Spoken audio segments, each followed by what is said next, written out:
na po si Len para sa ating ika-185th day na ating sharing ng devotion video. And sorry po, during this past few days ay naging sobrang busy po ang inyong lingkod na Thursday devotion.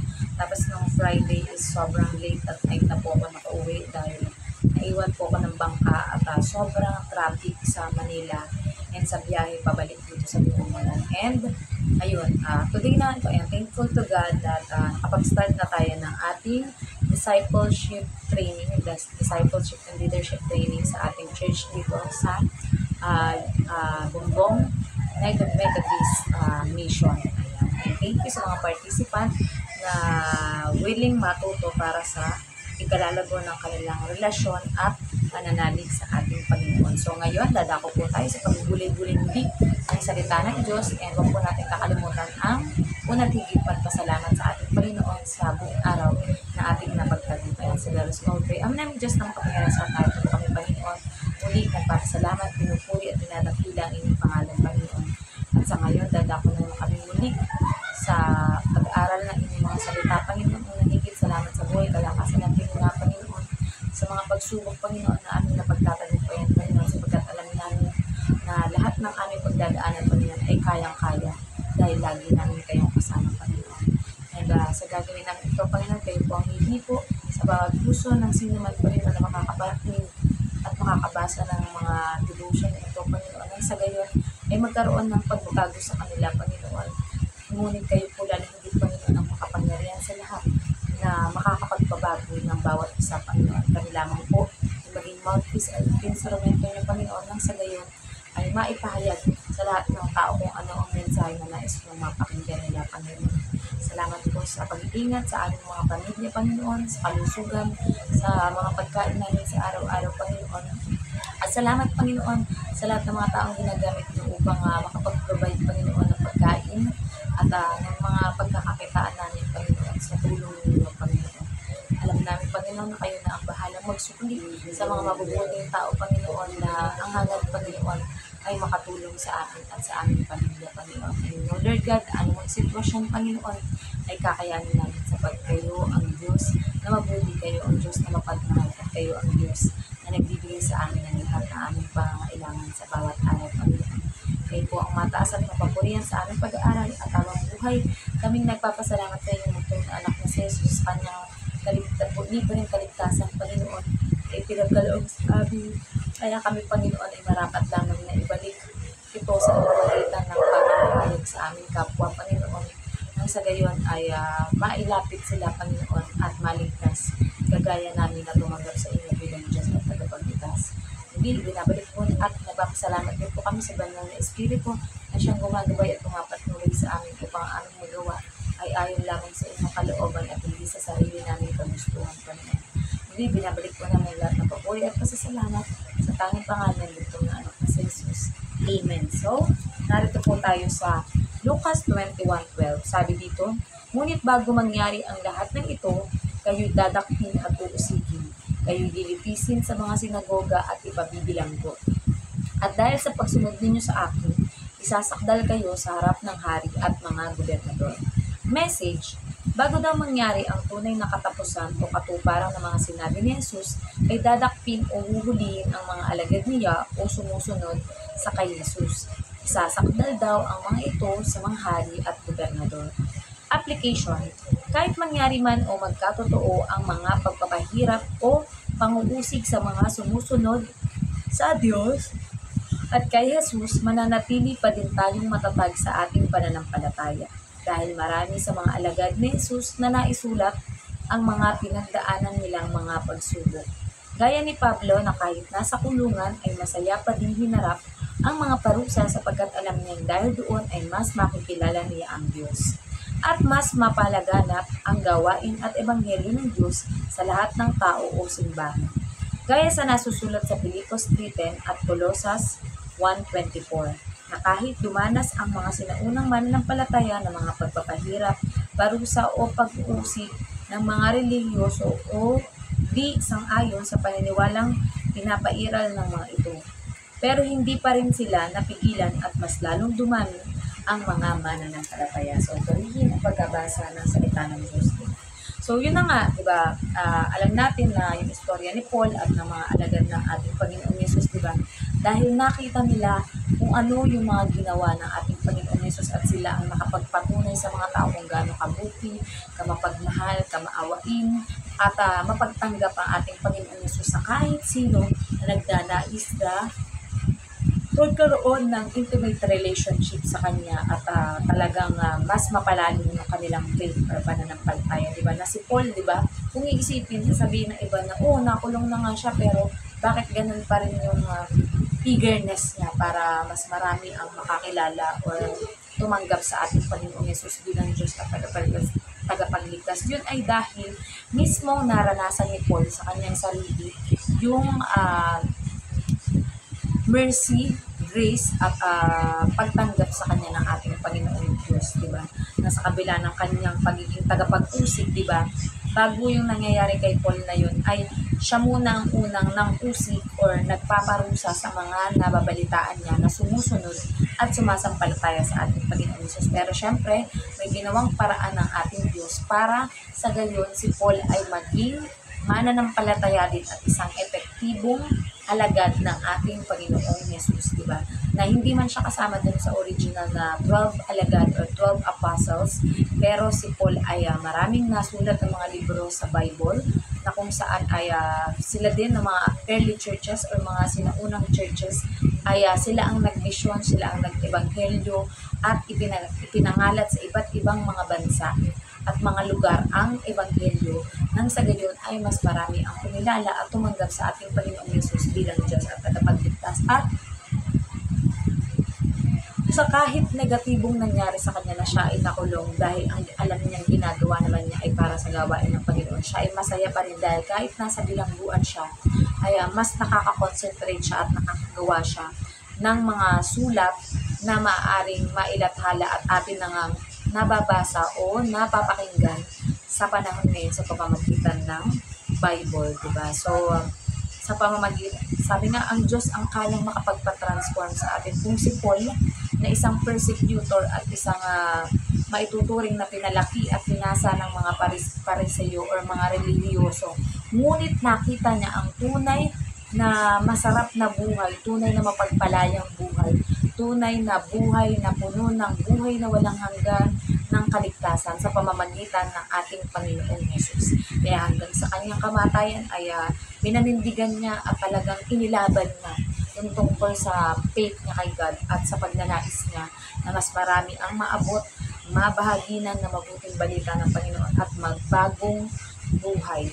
Sapagkat ang Diyos lamang ang may kakayang magpabago ng buhay o paniniwala at puso ng isang tao, pero tayong mga tao, tayo naman ang nagiging instrumento ng Panginoon para sila ay kausapin sa pamamagitan ng physical na pakikipag-usap, yung ganito, di ba, ginagamit natin ang ating social media para mas marami ang maabot sa pamamagitan ng ating mga video or mga live na nagbabahagi tayo ng ebanghelyo, mga Sunday service or mga gawain para sa Panginoon, nang sa gayon ay maintindihan ng bawat isa kung bakit ba tayo naglilingkod at sumasampalataya sa ating Panginoon. Yun ay dahil naranasan natin ang napakatinding pagmamahal at pagtanggap sa atin ng Panginoon sa kabila ng ating pagkakasala, diba? Na ang Panginoon, gaya ng isang magulang na mahal ang kanyang mga anak o ang kanyang anak, ayaw ng mga magulang na mapahamak ang kanyang mga anak.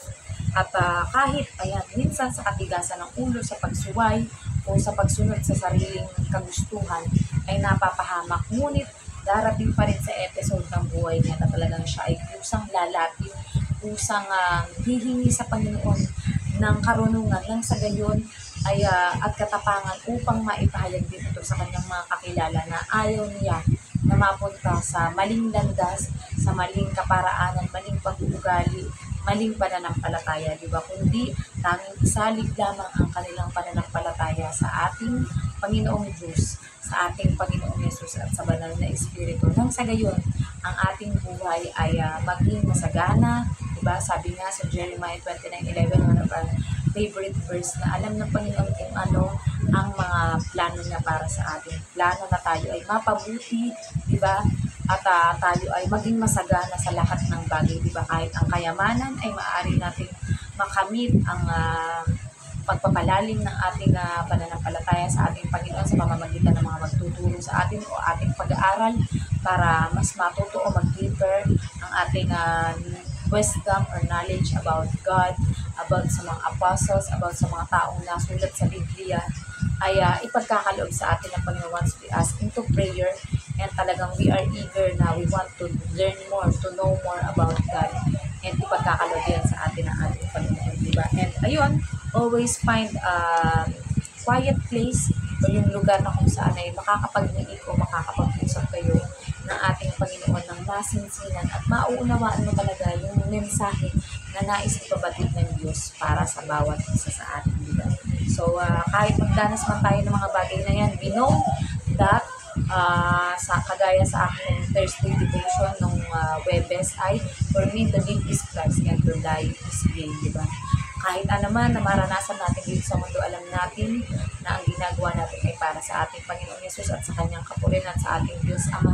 At kung tayo man ay kukunin na ng Panginoon upang makasama na niya sa kanyang kaharian, ay mas lalong mabuting kapakinabangan o mas mabuting gamit sapagkat alam mo na ang buhay mo at lahat na ipinagkaloob sa iyo ng Diyos ay pinagamit mo para sa pagpapalawig ng kanyang kaharian dito sa mundo. So, po yung may natutunan kayo sa ating share na devotion, and let us end it up into closing prayer. Ama namin Diyos na makapangyarihan sa rugli, nagpapasalamat po kami. Salamat sa inyong mayamang mga salita, Panginoon, at sineselyuhan po namin ito, Panginoon, ng katagumpayan, Panginoon, sapagkat ang nakasulat man, Panginoon, ay magdadanas man ang bawat tao, Panginoon, ng mga kahirapan, mga pagsubok sa buhay, Panginoon. Pero once we are intimate, Panginoon, sa aming relationship sa inyo, Panginoon, at mas nagdanais pa kami, Panginoon, to know more, to learn more, to study more about your word, about your good news, Panginoon, at sa gayon, Panginoon, we can share it to others, Panginoon, mga ebanghelyo namin ng aming kapwa,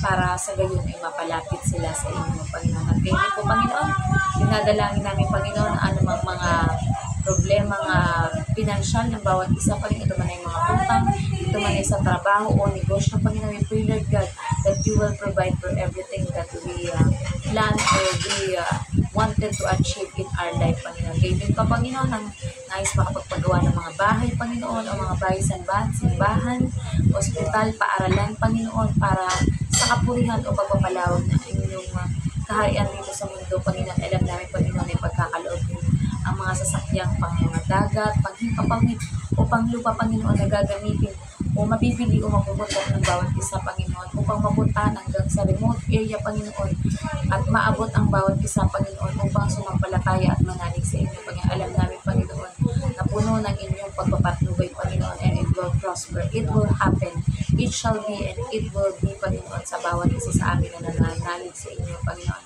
At gayon din po, Panginoon, sino man may mga sakit at karamdaman, ito man balubha o hindi, Panginoon, sakit mang physical, emotional, o spiritual, Panginoon, alam namin, Panginoon, that you are our healer, Panginoon, and with you, Lord God, nothing is impossible, Panginoon. Magkakaroon ng kagalingan, magkakaroon ng panibagong buhay ang bawat isa, Panginoon, at ang aming buhay, Panginoon, ay aming iaalay sa inyo hanggang kung ang inyong mamarapatin, Panginoon, sa mga idinadalangin namin, Panginoon, ay tunay na mamahinga na, Panginoon, sa inyong kaharian ay matanggap ng maluwag ng mga mahal sa buhay na hanggang doon na lamang ang ipinahiram niyo sa aming mga kakilala o mahal sa buhay, Panginoon. At kami bilang mga nabubuhay pa, Panginoon, ay gagawin ang ayon sa inyong kalooban. Susundin ang inyong kalooban, Panginoon, nang sa gayon, Panginoon, ay magkasama-sama tayong lahat, Panginoon, sa inyong kaharian na masaya at wala nang hahanapin pang kahit anong bagay. Hindi po, Lord God, we pray sa aming pakikayo sa lamuha, sa aming kapwa, Panginoon, socially, na nawa, Panginoon, ay kayo po ang laging makita sa aming, Panginoon, ang katangian ng ibugtong na anak na sa Jesus, Panginoon, na siyang makita ng bawat tao, Panginoon, at magpapasalamat sila, Panginoon, sapagkat naging instrumento niyo kami, Panginoon, para sila ay maabot, sila ay mailapit sa inyo, Panginoon, at sila ay makakilala at tumanggap sa inyong bugtong na anak na si Jesus bilang Diyos at tagapagligtas. Dinadalangin din po namin lahat ng mga priests, pastors, missionary, evangelists, prophets, Panginoon, at kahit mga ordinaryong tao na nagdanais, Panginoon, to humbly share your salvation, Panginoon, into others, Panginoon, share your love into others, Panginoon, share how much you care for us, Panginoon, sa bawat tao, Panginoon.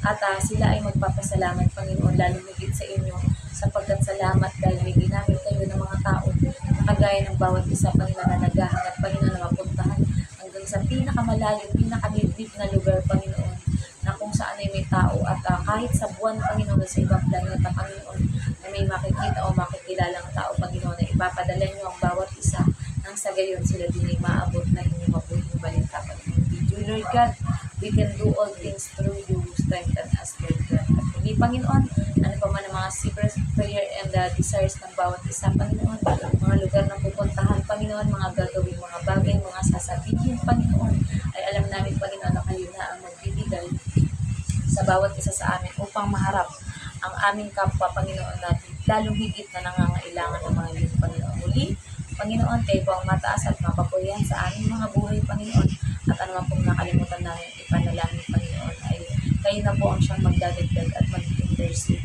sa Diyos Ama upang makaabot ang aming mga panalangin. Ito po ang aming samot dalangin sa matamis na pangalan ng Diyos na anak mo si Jesus. Amen. Good night po sa ating lahat and God bless. See you sa mga Sunday service at simba po. As pagay po, good night, God bless.